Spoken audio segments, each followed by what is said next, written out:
This program is for discussion purpose only. Business Plus TV or any of our anchor does not bear any responsibility or liability towards the content.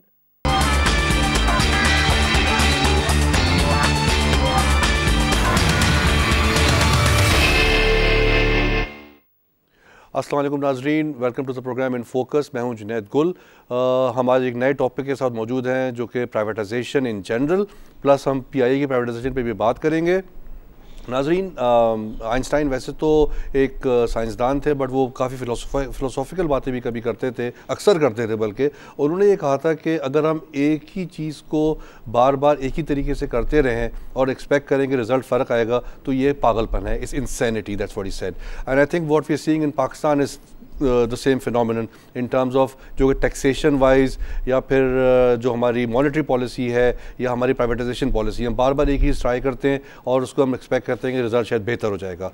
Privatisation का अमल पाकिस्तान में 1951 से शुरू हुआ, जबकि नवाज शरीफ साहब ने world bank की तरफ से उनको डायरेक्शन आई कि जी अगर आपको लोन चाहिए तो आपको स्ट्रक्चरल रिफॉर्म्स करने पड़ेंगे। उसी वक्त प्राइवेटाइजेशन कमीशन की फॉर्मेशन भी हुई।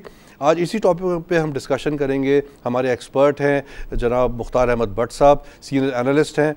बहुत गहरी नज़र है इनकी पाकिस्तान की मईशत के ऊपर। हम इनकी तज्ज़िया और तबसरे टीवी पे देखते रहते हैं। Sir, welcome to the programme. अस्सलाम वालेकुम। वालेकुम अस्सलाम, थैंक यू। सर, ये तज़ाद, ये कॉन्ट्रडिक्शन प्लीज़ हमको समझाएं सर, ये क्या है? देखिए, as far as privatisation is concern, ये पूरी दुनिया में इसका अमल जारी है जी। और the due credit must be given to Mian Nawaz Sharif in 1990, जब उन्होंने प्राइवेटाइजेशन का अमल शुरू किया।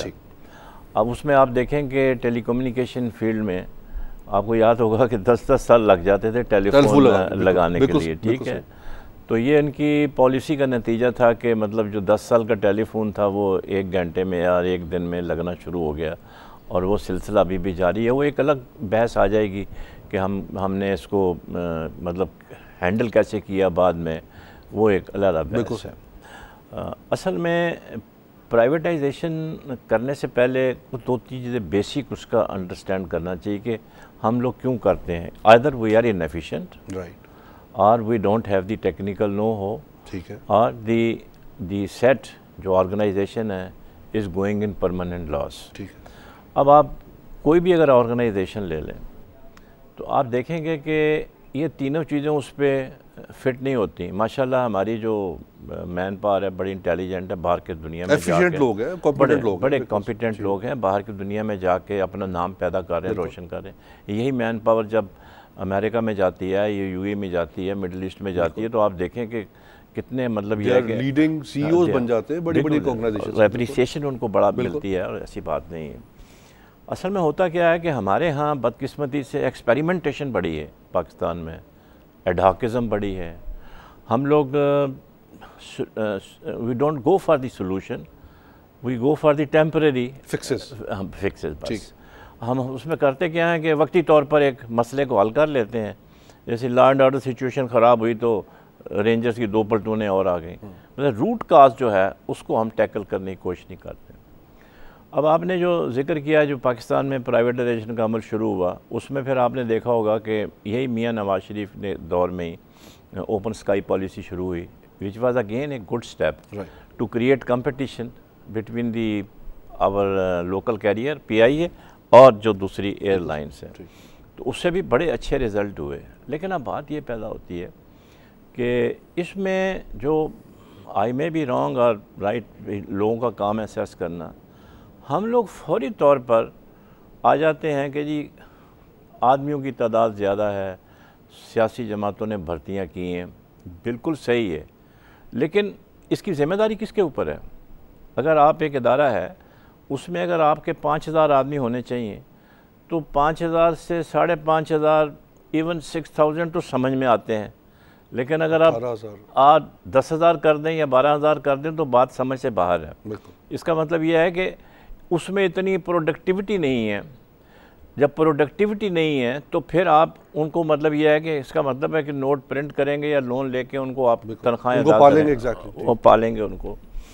तो हमारे यहाँ ये सिस्टम रहा है कि हर पॉलिटिकल गवर्नमेंट कोई भी हो, इसमें कोई मतलब वो PMLN और PPP या जो PML-Q वगैरह, ये डिक्टेटर्स की गवर्नमेंट, हर एक ने अपने लोगों को नौकरियां दी और उनकी मजबूरी थी, जो वादे किए थे पूरे कर कुछ ना कुछ। एग्जैक्टली। तो अब जो ब्लेम किया जा रहा है वो कह रहे हैं जी मैन पावर 17,000 आदमी है। PIA का आज हॉट टॉपिक तो वही चल रहा है कि 17,000 आदमी है। Before coming to PIA sir, वो जो उस पर मैं उसी पे आना चाह रहा था कि प्राइवेटाइजेशन, चले हमने डिस्कस कर लिया कि कैसे सर प्राइवेटाइजेशन का जो एक जो आपने खासियत बताया उनमें से ये भी कि जो गवर्नेंस है उसको, is that the failure of governance? हाँ देखें, और is that the failure of the man power? ऐसे ही है ना, देखें आप एक दुकानदार है, एक शॉपकीपर है या एक रेस्टोरेंट ओनर है, उसने एम्प्लॉय किए हुए हैं। If he finds somebody is not working properly तो ही जस्ट फायर्स हिम, हायर और फायर। एग्जैक्टली, ये दोनों अथॉरिटी उसके पास होती है। फायर में हायर फायरिंग जो आपके किसी भी ऑर्गेनाइजेशन का CEO होता है वो अकाउंटेबल होता है बोर्ड को।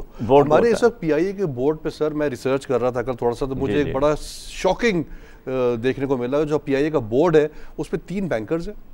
मैं बैंकर्स बड़े पढ़े लिखे लोग होते हैं but they not aviation experts. ये सिर्फ PIA रियल एस्टेट का बंदा है, नहीं 2 ब्यूरोक्रेट्स हैं रिटायर्ड। ये सर हाउ ये can they make it profitable? ये सिर्फ PIA तक महदूद नहीं है, ये सिविल एविएशन अथॉरिटी का बोर्ड ले लें और दूसरी ऑर्गेनाइजेशन का बोर्ड ले लें।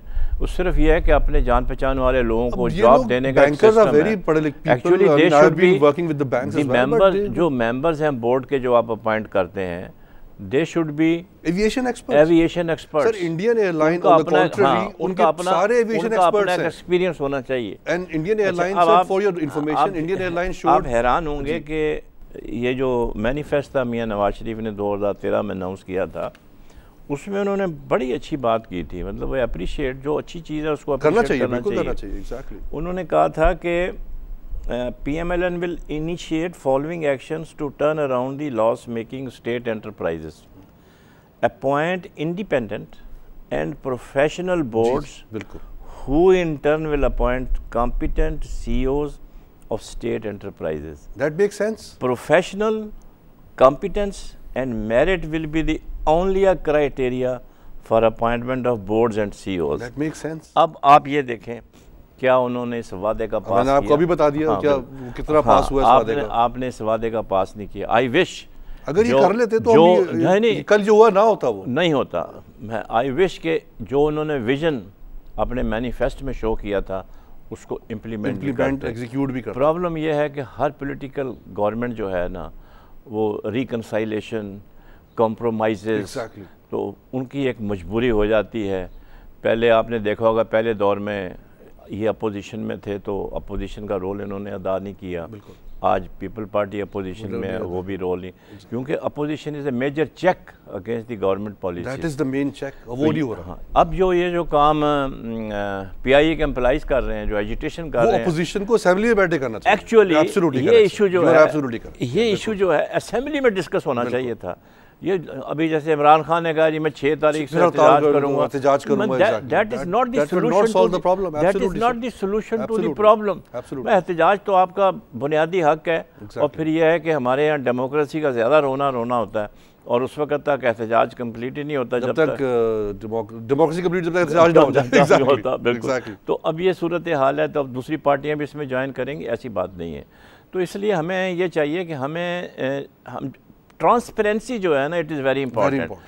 अब इसमें अभी ये प्राइवेटाइजेशन का आप ले लें, अभी तक जितनी भी प्राइवेटाइजेशन हो चुकी है माजी में 1990 से लेकर अब तक जितनी भी हुई है, क्या गवर्नमेंट आवाम को बताने के लिए ये तैयार है कि आपने इतने इदारे बेचे और इतने बिलियन रुपए इकट्ठे किए और इतने बिलियन रुपए आपने डेट रिटायरमेंट पे खर्च किए और इतने आपने सोशल वेलफेयर पे किए। ये अगर आप फिगर दे दें तो आपको पता चलेगा, पब्लिक खुशी आपको पता चलेगा कि in the bargain we lost the money, absolutely we lost the money and we lost the asset also. And we are still injecting money in some of the privatized KSC को। अब तक हम 82 अरब रुपया देते हैं। Related to this, मैं आपने steel mill का भी जिक्र किया।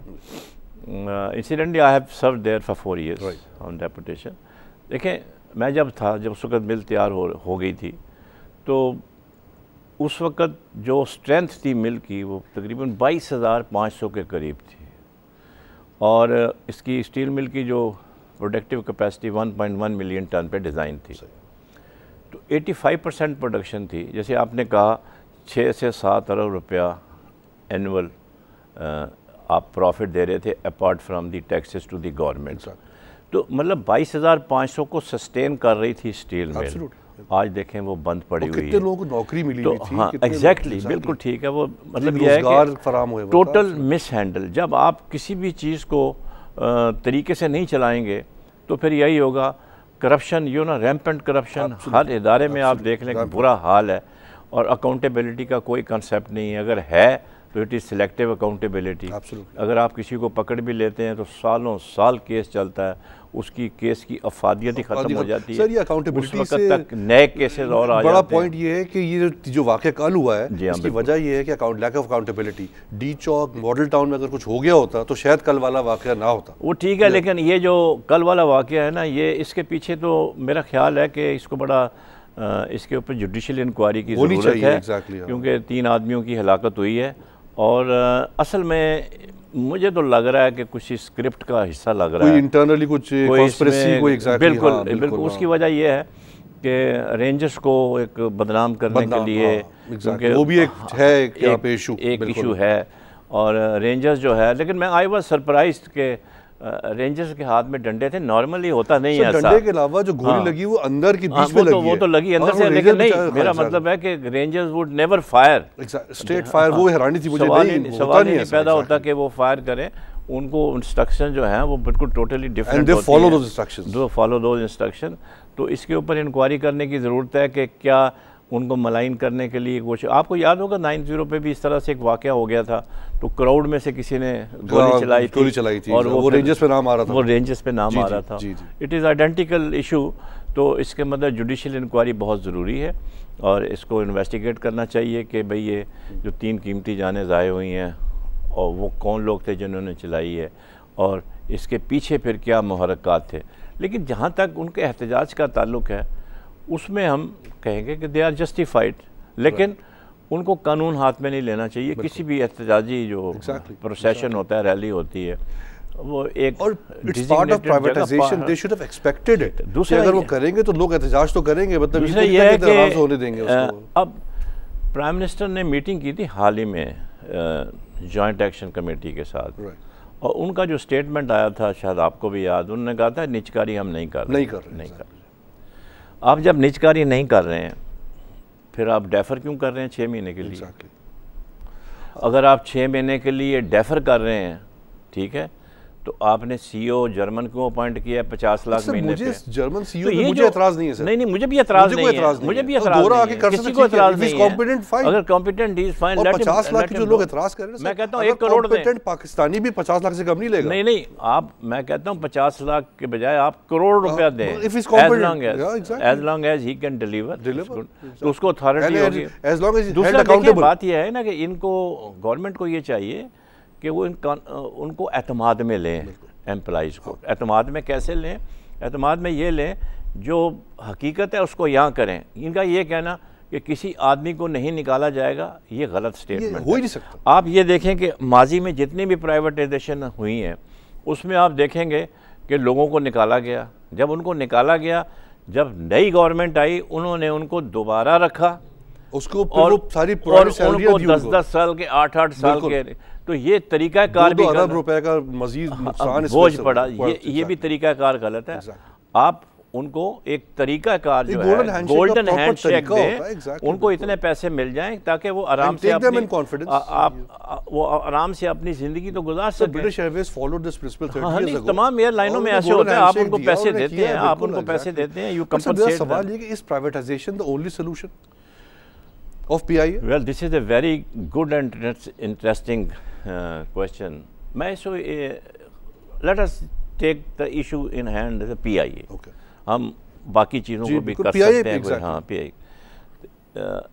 मैं कहता हूँ कि इसमें थोड़ा सा कंट्रोवर्सी पैदा हो सकती है और होनी भी चाहिए, और इसके लिए गवर्नमेंट को जवाब देना चाहिए। पहली बात यह है कि जब कोई अदारा आप प्राइवेटाइज करते हैं तो आप उसके ऊपर मज़ीद ख़र्चा नहीं करते। Exactly, absolutely correct. ठीक है जी, ठीक। अगर आपने अपना घर बेचना है तो उसमें तो खाली रंग रूंग ही करेंगे ना आप, प्रेजेंटेबल बना के, प्रेजेंटेबल बना के आप दे देंगे। अब आपने 18 जहाज़ थे तो आपने 38 किए, बिल्कुल, I think they done very good thing. मतलब the government should be congratulated for increasing the fleet and I think after some time इसमें मज़ीद उन्होंने कहा था कि हम आपकी फिगर जो है वो 70 तक ले जाएंगे। वेरी गुड, आपने 18 के 38 कर लिए। फ्यूल की प्राइस आधी हो गई है, आधी से भी कम हो गई, 20 बिलियन रुपए। तो ये जो पेरोल है एम्प्लॉइज़ का 17,000 का, फॉर गॉड सेक ऐसी हमने शोर मचाया हुआ, it is hardly 16 to 18%। Oil price कम हो गई है 16 to 18%, मगर जो इनका जो प्रॉफिट है वो पिछले साल से कम हुआ है। और आप देखें ये भी मुझे समझ, आप ये देखें कि जो प्राइवेट एयरलाइन है खून चूस रही है आवाम का। डेडिकेशन, मोटिवेशन ज़रा देख लें। PI की स्ट्राइक हुई है, उन्होंने 27,000 किराया बढ़ा दिया, 54,000 कराची, नहीं वन वे की बात कर, तो उसको 2 से ज़रूर देते बिल्कुल, अप टू 54,000 कराची से सिंगापुर चले जाए, और अगर वो नहीं जाने को कोई एमरजेंसी में है, खुदा न खास्ता किसी के घर डेथ हो गई है, कुछ हो गया, तो वो लाख रुपया भी नहीं, लाख रुपये भी टिकट में जाएगा। तो इसके ऊपर भी गवर्नमेंट को सोच विचार करने की ज़रूरत है कि ये प्राइवेट एयरलाइन का ये मतलब नहीं है कि वो आंखें बंद करके लूट मार शुरू करें और लोगों को लूटना शुरू कर दें। सिविल एविएशन ने दरखास्त की एयर ब्लू से, मैं किसी I am sure you understand why I am saying this, कि जी जरा से अपने फ्लाइट ऑपरेशन आप बढ़ा लें। नहीं वो तो ठीक है, that is good thing to do कि भाई जो आवाम को तकलीफ ना हो। अगर PIA का ऑपरेशन सस्पेंड होता है नहीं, लेकिन उन्होंने ये नहीं कहा कि किराया बढ़ाएं। मेरा ख्याल है साथ एक नोट जाना चाहिए था कि इंश्योर के भाई आप ये जो है ना इसमें जो फेयर है कोशिश करें कि उसको वही मेंटेन करें, विद इन रीजनेबल लिमिट आप रखें।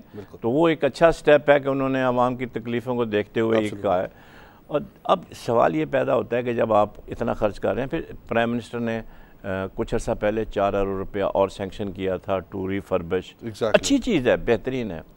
अच्छा, अब आपका जो एक्यूमुलेटेड लॉसेज है वो 300 बिलियन, तो वो तो जो नई पार्टी खरीदेगी, स्ट्रेटेजिक बायर जिसको हम कहते हैं, उसका तो उससे ताल्लुक नहीं है ना।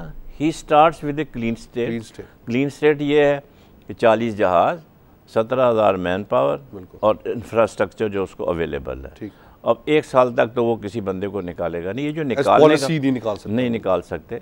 और ये इनको बताना चाहिए गवर्नमेंट को, क्यों छुपाते हैं? उनको बोले जी नहीं, मैन पावर शेड होगी, जब नए बायर आएंगे वो अपनी मर्ज़ी से काम करेंगे, वरना फिर उनको ज़रूरत क्या है काम करने की, वो तो अपनी मर्ज़ी से। Why should he have employee drawing 20 lakh 30 lakh 18 lakh without any reason? को मकसद तो नहीं बनता ना, क्यों दे उनको पैसे? और फिर हायर जितना मतलब मैन पावर है उसको ग्रेजुअली रिड्यूस करेगा एट ऑल लेवल्स, नीचे से लेके ऊपर तक, और उनको एडवोकेटली कंपनसेट करें, उसमें क्या प्रॉब्लम है? तो अब ये जब ये चीज़ें हैं, जब आप रीवैम्प कर रहे हैं, आपने जहाज़ बढ़ा लिए, फ्यूल की प्राइस कम हो गई, तो आप इसको खुद क्यों नहीं चलाते? यही सवाल मेरा है ना, आप इसको खुद क्यों नहीं चला रहे? ठीक है कि नहीं, आप इसको खुद चलाएं, और खुद चलाते हुए भी आप मैन पावर को रिड्यूस कर सकते हैं। स्टील मिल में मरहूम कर्नल अफजल था, मुझे याद है, उन्होंने कोई तकरीबन 6,500 आदमी गोल्डन हैंडशेक दिया था, और गवर्नमेंट से पैसे नहीं लिए, विद इन ओन रिसोर्सेज उन्होंने पैसे दिए थे। अभी 14,500 के करीब मैन पावर है, कम होते होते। तो मतलब ये है कि there are always ways to do a thing. Sir, इधर हम एक ब्रेक की तरफ जाएंगे, वापस आके तो यहीं से कंटिन्यू करेंगे। नाज़रीन, let's take a short break and when we come back we continue the discussion from here again. Please don't go away anywhere.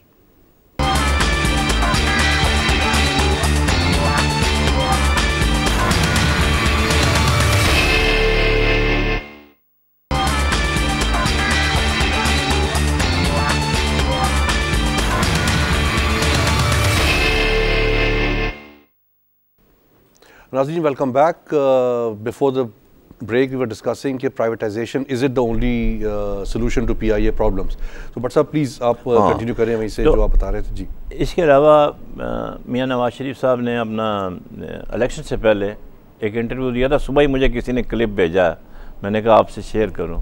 तो इंटरव्यू में उन्होंने जो बात की, उन्होंने ये कहा PIA को देख लें, ये मतलब इतना अच्छा हमारा प्राइड ऑफ द नेशन था इदारा, जो है नुकसान में चल रहा है।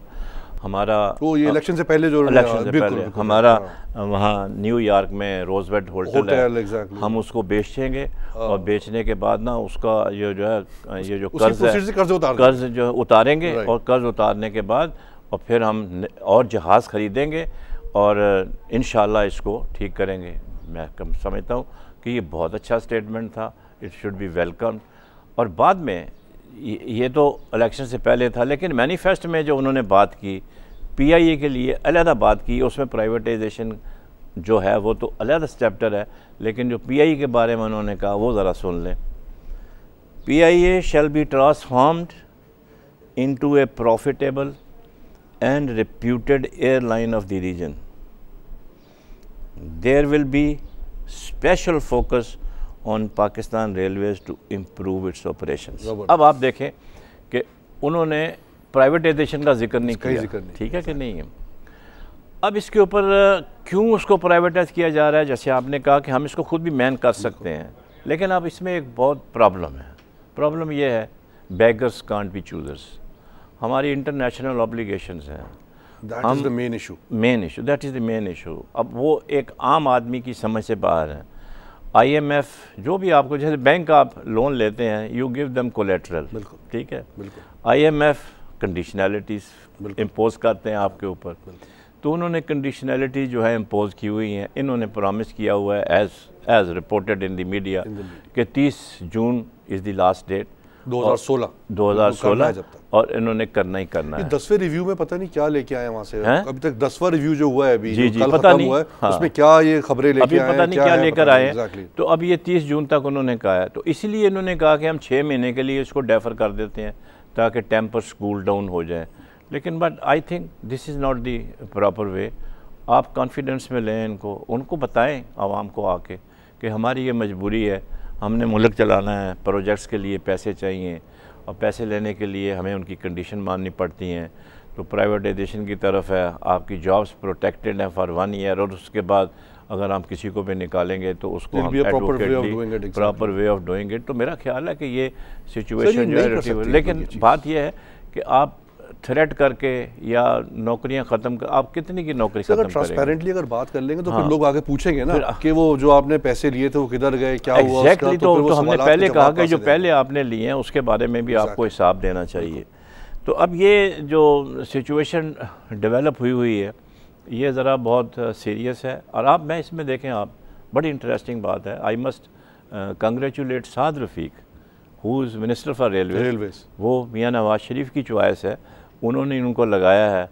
अब मतलब किसी हद तक जैसे कहते हैं ना कि कराची में अमन कायम हो गया है, राइट, ओवरऑल कंट्री में भी अमन कायम हो गया है ज़रब अज़ब की वजह से, of course with the sacrifices. Right. Likewise Saad Rafique has done extremely well in rehabilitating the railways. Okay, मतलब दैट मस्ट बी अप्रिशिएटेड। बिल्कुल, वो भी तो इनके वजीर हैं, तो उसको भी तो आपने प्राइवेटाइजेशन में रखा हुआ था। exactly। जब वो इसको सही कर सकता है तो पीआईए भी सही हो सकती है। उसको आसान सही करना उन्होंने कोई 50,000 1 लाख आदमी को निकाला नहीं है, exactly। किसी की नौकरी ख़त्म नहीं की है, सिर्फ करप्शन को रोका है, मैल प्रैक्टिसेस को रोका है, मेरिट को रखा है, मेरिट प्रिवेल किया है। आप इसी तरीके से पीआईए में मेरिट रखते, आपने तो कॉलोनीज भर्ती कर दी, exactly। अपने सारे जान पहचान वाले भर्ती कर दिए, आउट ऑफ टर्न प्रमोशन लोगों की कर दी। फिर आप एम्प्लॉइज़ को क्यों ब्लेम करते हैं? एग्जैक्टली, एम्प्लॉइज़ का कोई ताल्लुक नहीं है। ये जो 300 अरब रुपए का लॉस है, ये तो high up management, managers and above, exactly, it is their domain. इसमें is governance as we word governance issue, malpractices. देखिए इनका कोई, हम ऐसे कहते हैं जी 17,000 आदमी की वजह से सारा, मैंने जैसे बताया 16-17% पे रोल है उनका। तो ये मतलब ये जुल्म है इनके साथ। जो इनको ब्लेम करना, 26% स्टेक लेके आएगा वो क्या इन सबको रखेगा? तो मेरा ये राइट साइज करेगा, right person with the right job. From this channel I think Saad Rafiq is deliverer and he is again part of Mian Nawaz Sharif government, and both deserve appreciation. Why can't he be posted to head the? आपकी वही वाली बात ना कि जब वो वादा करके आ गए वहाँ पे, रेलवे का वादा नहीं किया था ना। हाँ, रेलवे का नहीं, इसका वादा कर लिया तो करना पड़ेगा। वादा किया था, तो अपने पाँव पे खड़े हो जाएं, यहीं से आप पैसा जनरेट तोड़ दें तो वो उसकी बात है। और फिर इसके अलावा देखें, आपने सारे अपने ट्रैफिक राइट्स जो हैं वो आपने यूएई को दिए हुए हैं, दूसरे जो कंट्रीज़ हैं उनको फॉरेन एयरलाइंस को दिए हुए हैं, सारी एयरलाइन जो सारी देखें अब वहाँ पे है और वहाँ से फिर आगे जाके वो जाते हैं। इनको आप उनके रिड्यूस करें राइट्स को, और आप यकीन से कैलकुलेशन आप रफली अगर करें तकरीबन 5,000 आदमी डेली ट्रैवल करता है दुबई, ठीक है कि नहीं। अब आपने पाकिस्तान से एयरलाइंस अदर देन पीआईए, तो अब बात यह है जब 5,000 आदमी ट्रैवल करता है तो वो पैसे खर्च हो रहे हैं ना, फॉरेन एक्सचेंज है ना सारा, बिल्कुल वो तो फॉरेन एक्सचेंज बना रहे हैं, तो it comes around about 10 to 12 billion dollars a year, तो which is being siphoned by the foreign airlines, जो कि आपके पास जा सकता है। ठीक है, आपने प्राइवेटाइजेशन किया, ओपन स्काई पॉलिसी की, बहुत अच्छा स्टेप था, कंपटीशन रिलेटेड, ताकि आप अपने आप को इम्प्रूव करें। अभी सबको शिकायत है जी पीआईए में खाना अच्छा नहीं होता, पीआईए की सफाई नहीं होती, पीआईए के किचन का मामला ख़राब है, उनके टॉयलेट्स गंदे होते हैं। ये कोई रॉकेट साइंस नहीं है, These are basics, और पहले हम ही लोग ये काम अच्छे करते रहे। It can be put right. Sir मैं तो हमेशा दोबारा एम्फसाइज करता हूँ, एमिरेट्स एयरलाइंस को किसने खड़ा किया? पीआईए ने खड़ा किया। Saudi airlines, it is just matter of discipline, basics right and discipline. आप डिसिप्लिन में कोई कॉम्प्रोमाइज ना करें। तो ये तमाम चीज़ें जो हैं एक हफ्ते में ठीक हो सकती हैं, इसमें कोई मतलब कोई रॉकेट साइंस नहीं है। तो privatisation is not the only solution, there are better ways of handling it। और फिर हम देखें ना, दूसरी बात ये है कि हम रिस्पॉन्सिबल है कि एक अच्छा भला इदारा चल रहा हो और उसके अंदर आप भर्ती करते जाएं, तो फिर उसको प्राइवेटाइज ही करेंगे तो और क्या करेंगे। पॉइंट डिस्कस जो कर रहे हैं ना, इस पे जो हमारे प्राइवेटाइजेशन कमीशन के जो चेयरमैन हैं मोहम्मद जुबैर साहब, उस पर उनका टेक ये है, अगर कोई देख रहा है उनकी तरफ से तो कोई जवाब दे जाए तो please they can call us as well. वो उनका टेक ये है कि privatisation is the only solution as far as PIA is concern, कि इसको अगर आप कॉर्पोरेट रिस्ट्रक्चरिंग खुद से करेंगे तो पॉलिटिकल चुंगल से नहीं निकाल सकेंगे फिर भी आप। Unless that happens it cannot be restructured. Now again this is something which is in their hands to do. मैं तो यही कहूँगा। नहीं, बात ये है कि आप पॉलिटिकल प्रेशर क्यों लेते हैं? मैं वही कह रहा हूँ, ये इनके अपने हाथ में है ना, आपके अपने हाथ में है ना, आपके अपने हाथ में है ना, आप मत लें पॉलिटिकल प्रेशर। एक जगह उन्होंने ये भी कहा कि चले हम अगली दफा चले 2018 में अगर पीपल्स पार्टी आ गई और हमने इसको अच्छा कर दिया वो फिर खराब कर देंगे। Again this sounds very not logical to me at least. Exactly, it's not logical. और उनका ये कहना कि जी इसके अलावा कोई हल नहीं है, और उसकी वजह ये बता रहे हैं पॉलिटिकल इंटरफेरेंस। देखें, पॉलिटिकल इंटरफेरेंस जो है आप एक्सेप्ट करेंगे तो होगा ना, अगर आप एक्सेप्ट नहीं करेंगे तो कुछ नहीं होगा। You put your foot down, नहीं करना, यही होगा। आपको मेक रूल्स रेगुलेशंस कि आगे आने वाला भी ना कर सके। एग्जैक्टली, ऐसे ऑर्डिनेंस पास करें पार्लियामेंट में बैठ के, बजाय आप एहतजाज और धरनों। देखें ना, आप प्राइवेट आप तो इन रूल्स बनाएं, अगर आप इनके ऊपर जाते हैं तो ये तो फिर हमारी इनएफिशिएंसी होगी। टॉप मैनेजमेंट इनएफिशिएंसी एक्सेप्ट कर रहे हैं ना, तो अगर आप बाहर आप इंपोर्ट करके लेके आ रहे हैं तो वो तो हायर एंड फायर, वो तो ही विल थ्रो आउट। वो तो ये जो गोरा लेके आ रहे हैं, अगर वो देखेगा पॉलिटिकल, वो तो छोड़ के चला जाएगा, ठीक है जी मैं नहीं कर सकता, अगर मुझे करना है, मुझे 1 2 3 इस तरह करना है, तो ये कोई लॉजिक समझ से बाहर है मेरे। तो ये जो डेट्स वगैरह इंक्रीज हुए हैं ना, इसके अंदर एम्प्लॉइज को मरूज़ इल्ज़ाम ठहराना बिल्कुल गलत है। वो तो बिल्कुल top management those who have been dealing with the purchases, the way they have been handling it, the way they have been conducting, तो इसलिए they should accept the responsibility. ये रिस्पांसिबिलिटी जो है तमाम सक्सेसिव गवर्नमेंट्स पर जाती है, employees पर नहीं जाती। एम्प्लॉइज़ को ये चाहिए कि वो with in the norms of rules and regulations strike करें, लेकिन स्ट्राइक करने का, जैसे डॉक्टर हैं स्ट्राइक पे जाते हैं तो मरीज़ों को तकलीफ़ नहीं होनी चाहिए। जैसे टीचर हैं स्ट्राइक पे जाते हैं तो मतलब यह है कि क्लासरूम में जब तक ये जहाज बंद नहीं करेंगे इनको कोई नोटिस भी नहीं लेगा इनका। मैं तो मतलब स्ट्राइक का मकसद ही अगर जहाज उड़ते रहेंगे लेकिन तो वैसे नहीं सुनते इनकी। नहीं, उसमें सबसे बड़ा जो इशू है ना इस वक्त वो ये है, अब पूरी दुनिया से लोग पाकिस्तान आते हैं और पाकिस्तान जाते हैं, हर एक ने सीटें बुक कराई हुई हैं, किसी का वीज़ा, तकलीफ तो लोगों को हो रही है, सही वीज़े हैं और एक्सपायर हो जाएंगे, फ़्लाइटें नहीं मिलेंगी, आगे इनकी नौकरियों का मसला हो जाएगा। ये पाकिस्तान तो है नहीं कि दफ्तर जाओ या ना जाओ आपको तनख्वाह मिलती रहनी है, तो वहाँ पे ये जो इश्यूज है ना इनको अटेंड करना ज़रूरी है। मैं तो from the perspective of employees, there is nothing wrong in getting together, बिल्कुल, और इनको बुलाएं, पीसफुली करें। देखें, वर्ल्ड वार 1 ले लें, वर्ल्ड वार 2 ले लें, पाकिस्तान की जंगें ले लें भारत के साथ, ultimately you have to sit on the table and discuss negotiations की चीज होती है। Why can't the government, मतलब मगर इस वक्त जो गवर्नमेंट का स्टांस नजर आ रहा है वो तो बड़ा सर वाइल्ड, लेकिन स्ट्रॉन्ग स्टांस है। असल में देखें प्रॉब्लम ये होता है, देखें हमारे यहाँ बदकिस्मती से we are not united as a nation, हम लोग डिसयूनिटी है। After the 18th amendment I am sorry to say federation और जो प्रोविंसेस के अंदर जो हैं डिफरेंसेस बड़े हुए हैं, और कोई भी बात होती है वो कहते हैं आप इंटरफेरेंस कर रहे हैं हमारी उसमें ऑटोनॉमी में, ठीक है, हमारी इंडिपेंडेंस में।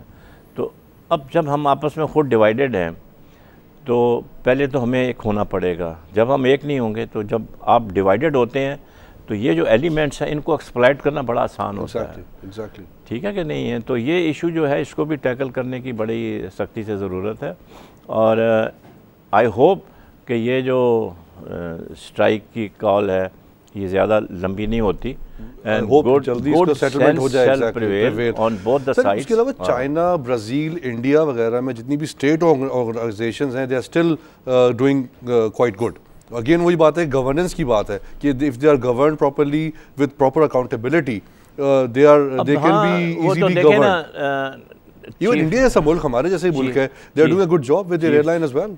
चीफ जस्टिस ऑफ पाकिस्तान उन्होंने खुद कहा है कि गवर्नेंस का फुकदान है। एग्जैक्टली, बट सिर्फ कहने से सर काम नहीं चलेगा। मेरा मतलब है कि देखें ना, वो तो खैर पॉइंट आउट कर सकते हैं ना, ये तो आगे जो गवर्नमेंट फंक्शनरीज हैं उनका काम है। सो मोटो जो एक पहले काफी हमारे यहाँ था, वो I think there should be some suo motu actions on certain things like PIA, like steel mill. I think they should be done because steel mill पे लिया था ना, आप देखें ना उसकी जो प्राइवेटाइजेशन अभी भी देखें, the steel mill still can be revived, कोई इशू नहीं है, इट कैन बी रिवाइव्ड, लेकिन विल चाहिए, प्रॉपर प्लानिंग चाहिए, स्ट्रैटेजी चाहिए। आप उसको 18,700 एकड़ ज़मीन है आपके पास, उस ज़मीन की कीमत जो है it runs into billions of rupees, ठीक है कि नहीं?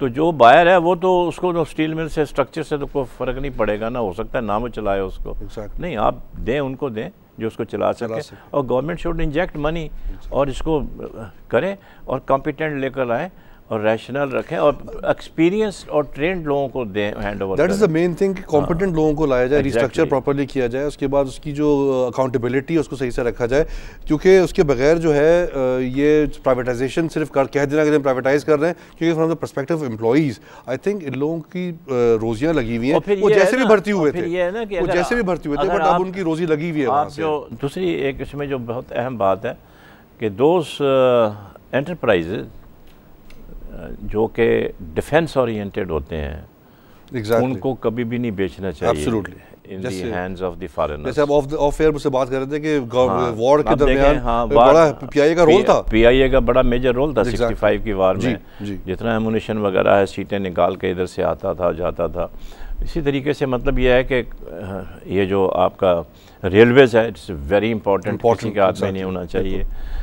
मतलब तमाम जो सेक्टर हैं, टेलीकम्युनिकेशन सेक्टर है वो भी मतलब ये है कि अब तो खैर फोर्सेस ने भी अपना इंडिपेंडेंट सेटअप कर लिया है, वो एक अलग बात है, लेकिन यह है कि ये जो डिफेंस ओरिएंटेड हैं, PIA है, रेलवे है, स्टील मिल है, the only heavy industrial complex in the country, आपने उसको तबाह हाल कर दिया। कोशिश की थी हैवी इलेक्ट्रिकल कॉम्प्लेक्स को भी सेल आउट करने की, बट बचत हो गई वहाँ पे। मतलब ये है कि हमें थोड़ा ज़रा अपने सर एक और एक वर्ल्ड बैंक की रिपोर्ट है, वो कहते हैं कि $5 billion are annually lost in state owned companies which is around 500 अरब रुपया पाकिस्तानी। जी हाँ, बिल्कुल। वो तो अगेन ये जो लॉस है it does not justify privatisation, it means that we should do something to cap these losses.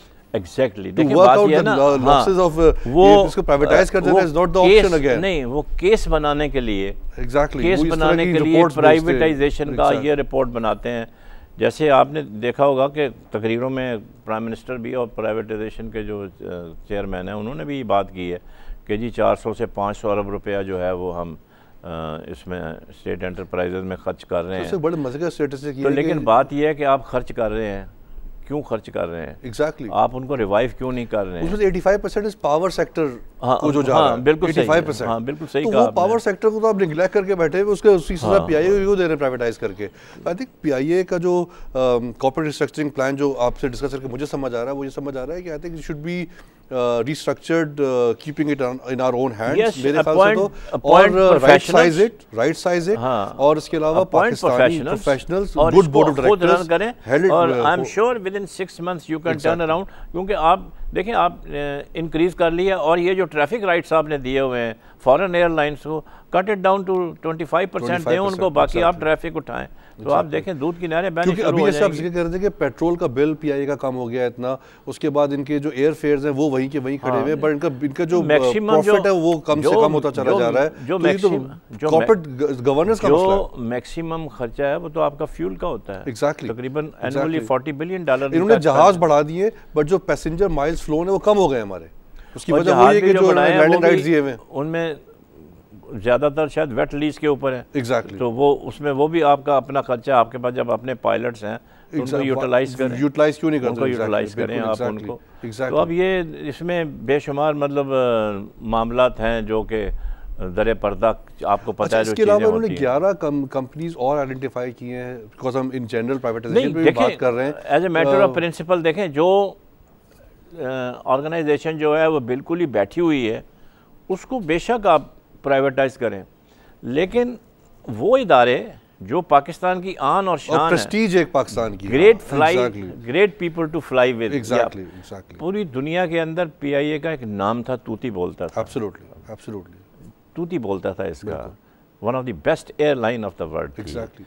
तो मतलब ये है कि आप इसको फिर उसी में ट्रांसफर करें। Pakistan International Airlines was the first airline to introduce in flight entertainment system in the world. In the world, in the world. मतलब अब अगर आप कराची से अगर आप लंदन भी ट्रैवल करें तो चल ही नहीं रहे होते वो। और यही एयरलाइन जो है वो प्रॉफिट में जा रही थी ना, इसलिए जा रही थी कि नूर खान था, असगर खान था, कॉम्पिटेंट लोग थे, एविएशन एक्सपर्ट्स थे। एग्जैक्टली। दूसरा फिर ये है कि वो डिसिप्लिन, बिल्कुल, वो कॉम्प्रोमाइज नहीं करते थे, चाहे उनका भाई क्यों ना हो। एग्जैक्टली, क्या अपना भाई क्यों ना हो, नो क्वेश्चन ऑफ एनी, मतलब एब्सोल्युटली। और अगर प्राइवेटाइज आप खुद भी कर सकते हैं, ये खुद डिसिप्लिन मोटिवेट कर सकते हैं, आप पैदा कर सकते हैं, आप करें जो। और अगर प्राइवेटाइजेशन का ही इनको तरफ जाना है मेरा, अगर क्योंकि जो उन्होंने कमिटमेंट्स कर दिए हुए हैं वहाँ पे, तो आई थिंक उसका फिर एक प्रॉपर एक प्लान बनाएं। They should chalk out a plan to do that. They should be very transparent, जैसे आपने कहा, सब लोगों को बताएं कि कैसे गोल्डन हैंडशेक होगा, किस तरह से लोगों को ले ऑफ किया जाएगा, किसको किस तरह से कौन लोग आके इसको टेक ओवर करेंगे, कौन लोग हैं, फॉरेन इन्वेस्टर्स हैं, पाकिस्तानी हैं, तो आई थिंक शायद लोग फिर भी उसको एक्सेप्ट कर लें। मतलब लेकिन वो मारना इसमें बड़ा ज़रूरी है कि जो कंसर्न लोग हैं सिर्फ वही इसके ऊपर इससे बातचीत करें। अब परवेज़ रशीद साहब जो हैं वो मिनिस्टर ऑफ इंफॉर्मेशन, उनका पीआईए से क्या ताल्लुक़ है, हम पर काट देंगे, मतलब इस तरह की बातें जो है मुनासिब नहीं है। इससे तो इश्ताल फैलता है ना एम्प्लॉइज़ में फिर। तो वो एक प्रोटेस्ट कर रहे हैं, तो उनको मतलब ये है कि आपने पैसिफाई करना है, आग नहीं लगानी है, ऐसी बात नहीं करनी है कि जिससे हालात जो है मज़ीद ख़राब हों। ये हमारे लोग हैं, पाकिस्तानी लोग हैं, ये बाहर के नहीं हैं। अगर उनके ग्रीवेंसेस हैं तो उनको बैठ के आप सॉर्ट सर, इधर we are coming to the end of the show now. I think we had a very good discussion, very enlightened discussion. नाजरीन, हमने प्राइवेटाइजेशन पे जनरल बात की, पीआईए को स्पेसिफिकली भी देखा, और जो नतीजा मुझे नज़र आया वो यही नज़र आया कि privatisation is not the only solution, there are other ways of handling it. Corporate restructuring हम इसकी खुद भी कर सकते हैं। द ओनली इशू इज़ कि गवर्नेंस उसकी हमें इम्प्रूव करनी पड़ेगी, अकाउंटेबिलिटी चेक्स हमें अच्छे करने पड़ेंगे, और जो हमने अगर कमिटमेंट कर भी दिया है, जो कि मीडिया पे काफ़ी सुनने में आ रहा है, तो एक प्रॉपर ट्रांसपेरेंट प्लान प्लीज़ पेश करें। मैं तो ये कहूँगा नवाज शरीफ साहब खुद आके बताएं कि क्या प्लान है, लोगों के सामने सच बोल दें ताकि उसको हम आराम से कर सकें। आई होप नाजरीन आपको ये प्रोग्राम पसंद आया होगा। नाजरीन, this was the topic for today. इंशाल्लाह कल आपसे दोबारा मुलाकात होगी with a new topic. It was a good morning, start of a new day. Go out and grab opportunities, नए बिजनेसेस क्लोज करें। मुझे आप इजाज़त दीजिए, इंशाल्लाह आपसे कल मुलाकात होगी। अस्सलाम वालेकुम, खुदा हाफ़िज़।